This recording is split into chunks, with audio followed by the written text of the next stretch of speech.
সারা পৃথিবীর এই যে আপনার এশিয়ার দিকে যারা আসে ইউরোপ থেকে, আমেরিকা থেকে, সাউথ আমেরিকা থেকে, আফ্রিকা থেকে, এখানে একটা হাব হয়ে গেছে। দুবাই যেমন করতে পারছে, এমিরেটস এরাও তেমন করতে পারছে কাতার। পৃথিবীর অন্যতম বৃহত্তম একটা এয়ারপোর্ট। আমরা কিন্তু এখন একটা বাগানের মধ্যে, একটা জঙ্গলের মধ্যে হারায় যাই। একপাশে পানির ফোয়ারা, পাখির আওয়াজ পাচ্ছেন। এটা কি সত্যি সত্যি পাখি কিনা আমি জানি না।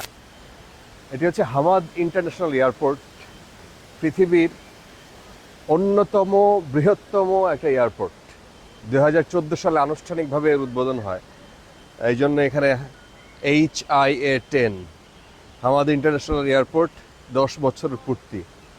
এই এয়ারপোর্ট কিন্তু আরও আগে 2009 সালে একবার উদ্বোধন হয়, কিন্তু এটার এক্সটেনশন কাজ এবং এটা এত সুন্দর। পৃথিবীর, আমি এর আগে চাঙ্গি এয়ারপোর্টটা আপনাদেরকে দেখাইছিলাম, যে সেই চাঙ্গি এয়ারপোর্টে যাওয়ার পর আমার কাছে মনে হয়েছিল যে আপনার যদি কোনো কাজ নাও থাকে, আপনি সারা দিন এই এয়ারপোর্টে ঘুরে বেড়াইতে পারেন। এখানে এসেও আমার কাছে তাই মনে হয়েছে। এবং চাঙ্গি এয়ারপোর্টটাকে, আমরা কিন্তু এখন একটা বাগানের মধ্যে, একটা জঙ্গল, বোঝার কোনো উপায় নাই যে এটা এয়ারপোর্ট, তাই না? এটা মনে হইতেই পারে যে আপনারা যেটা একটা দারুণ জঙ্গলের মধ্যে আপনি আসছেন। একপাশে পানির ফোয়ারা, পাখির আওয়াজ পাচ্ছেন। এটা কি সত্যি সত্যি পাখি কিনা আমি জানি না, I am not sure.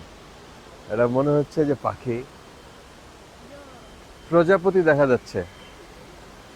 So এই আমার চাঙ্গি এয়ারপোর্ট দেখে কিছু জিনিস মনে হয়েছিল, যে একটা এয়ারপোর্টের ভেতরে যে এরকম হইতে পারে, সরাসরি চোখে না দেখলে এটা আন্দাজ করাও মুশকিল। এখানে ক্যাপাসিটির কথা যদি বলেন, ওই যে এয়ারপোর্টের যারা র্যাঙ্কিং করে, তারা ওই চাঙ্গি আর এই হামাদ ইন্টারন্যাশনাল এয়ারপোর্ট দোহায় যেটা, এটাকে তারা মিলায় ফেলে বলতে যে এরাই 1-2 নম্বরে থাকে। তো এই বছর দেখছি যে এইটা হাইয়েস্ট চলতি বছরে। এখানে সারা পৃথিবীর মানে গ্লোবাল যে একটা ক্যাপাসিটি, গ্লোবাল যে ব্র্যান্ডিং, সেটা এরা করতে পারছে এখানে।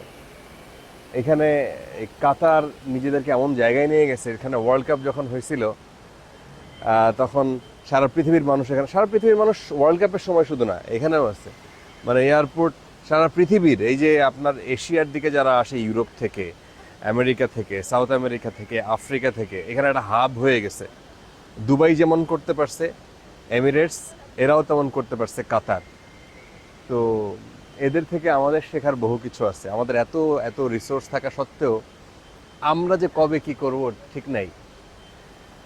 তো আসেন দেখি ভাই, এদিকে জঙ্গলের মধ্যে হারায় যাই। ইসে যেটা দেখছিলাম, মানে সিঙ্গাপুর যেটা দেখছিলাম, সেটা হচ্ছে যে আপনার পানির একটা ফোয়ারা এমনভাবে বানাইছে ওরা, সেটা দেখলেই মনে হচ্ছিল যে এটা অন্য কিছু। এবং বাচ্চাদের জন্য আলাদা আয়োজন ছিল, বড়দের জন্য আলাদা আয়োজন।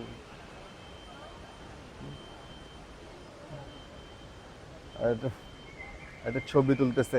এইটা আবার চারপাশে আবার মার্কেট, কিন্তু মানে আমাদের চারপাশ ঘুরে আবার মার্কেট, একদম শপিং মল। রিসেন্টলি আমাদের ঢাকায়,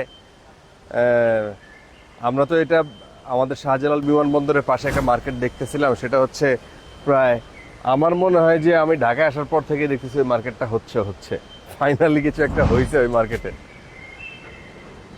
সো এইখানে এসে কষ্টের ব্যাপারটা কি জানেন? কষ্ট লাগে হচ্ছে যে এইখানকার যত এই যে ময়লা টয়লা পরিষ্কার করার জন্য যে মানুষগুলো আছে, এরা সবাই হচ্ছে আপনার বাংলাদেশি ওয়ার্কার শ্রেণী, মানে একটা বড় অংশই বাংলাদেশি আর কি।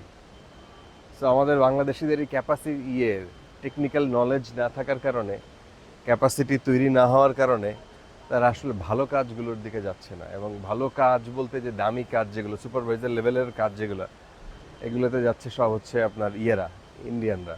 আসতে বললাম আর কি। ওই যে লোকজন এখানে, আপনি চাইলে ওখানে রেস্টও করতে পারেন, বাগানের মধ্যে শুয়ে আছে দেখেন পেছনে। সো আমাদের আপাতত শোয়ার নাই, আমাদের 2 ঘন্টা একটা আমরা সময় পাইছি। ভাইকে দেখাই দিই, 2 ঘন্টা সময় পাইছি। এই 2 ঘন্টায় ভাবলাম যে একটু ঘুরে টুরে বেড়াই, এয়ারপোর্টটা দেখি। দারুণ একটা জায়গা আবিষ্কার করে ফেললাম। আমি লোভ সামলাইতে পারলাম না যে আপনাদেরকে এটা না দেখায় এটা ছাড়া উচিত না। তো সবাইকে thank you. Qatar Hamad international airport যখন আপনারা আসবেন অবশ্যই এই জায়গাটা ভিজিট করবেন, মনটা ফুরফুরে হয়ে যাবে। এখানে এসে এরকম শুয়েও থাকতে পারেন, এখানে খাওয়া দাওয়া শোয়া সমস্ত কিছুর ব্যবস্থা আছে। আমি তো ইসে তো দেখছি আপনার চেঙ্গি এয়ারপোর্টে দেখছি ওখানে সূর্যমুখীর বাগান পর্যন্ত আছে। এখানে আর বাগান দেখি নাই, কিন্তু এখানে যা দেখলাম সেটাও সেখানকার চাইতে কম না। ইন্টারেস্টিং। ওই যে ওই পাশটা দেখান, ওই পাশটাও মানুষ বসে পার্কের মতো প্রেম করতেছে, তাইলে ঘুরে বেড়াচ্ছে।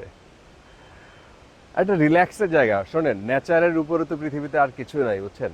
আপনি যত নেচারের মধ্যে থাকবেন তত আপনার রিফ্রেশিং ব্যাপারটা ফুটে উঠবে।